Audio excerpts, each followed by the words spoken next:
Ganito ang sabi ng Panginoon Diyos.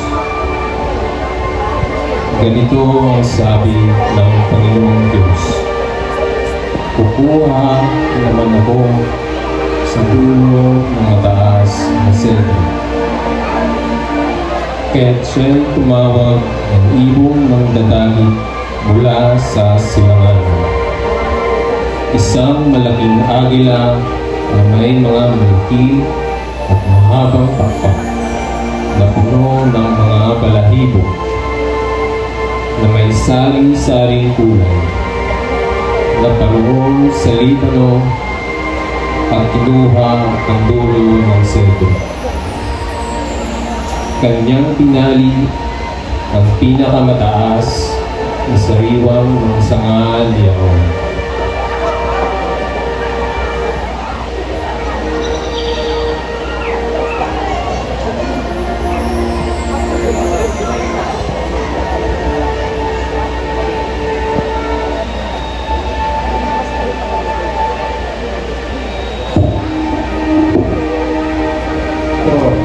Magandang gabi po sa inyong lahat, mga kapatid.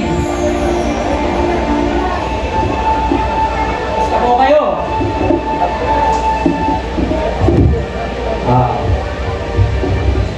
Happy Pentecost Day, Cedar. Happy Pentecost Day, Cedar Yas. Yan. Masaya ba kayo sa inyong paglilingkod, kapatid? May pera na po ba ang lahat?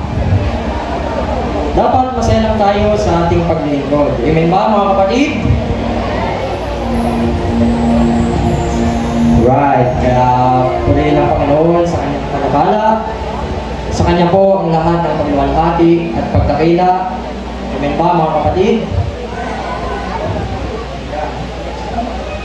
At magbasa tayo ng ilang mga talata upang tungayan ang napakagandang panukala at plano ng ating Diyos. Kaya buksan natin, mga kapatid. Buksan natin ang ating mga banal na kasulatan ng Habakuk. Habakuk chapter 2 verse 2, ganito ang pagkakasabi, mga kapatid. At ang Panginoon ay sumagot sa akin at nagsabi, isulat mo ang pangitain at iukit mo ng malinaw sa mga tapyas na bato upang makabasa ang bumabasa niya. Amen. Right, kaya sundan natin Revelations chapter 12 verse 6. At tumakas ang babae sa ilang na doon siya ay pinaghanda ng Diyos ng isang dago.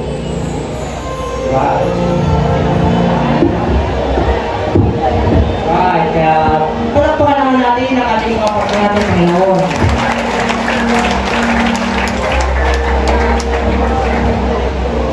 Yan, kaya last verse, bago tayo maghiwalay, mga kapatid, buksan natin ang ating mga aklat sa aklat ng Mateo. Mateo chapter 13 verse 44, ganito ang sabi, mga kapatid.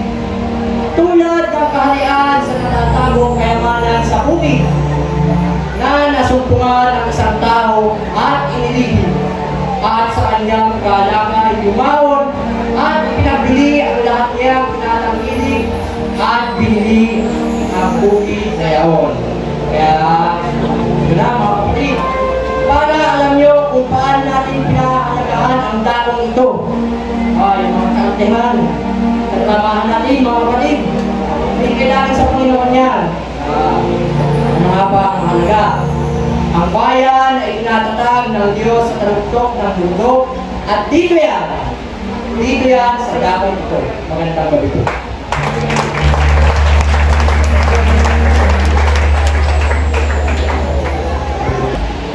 So, kapagod naman. Nasaan ba si Mama? Saan ba si Mama? Ma, nandiyan ka ba? Nakikinig ka ba sa akin?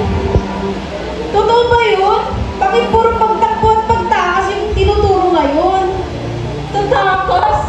Bakit naman tayo tatakas?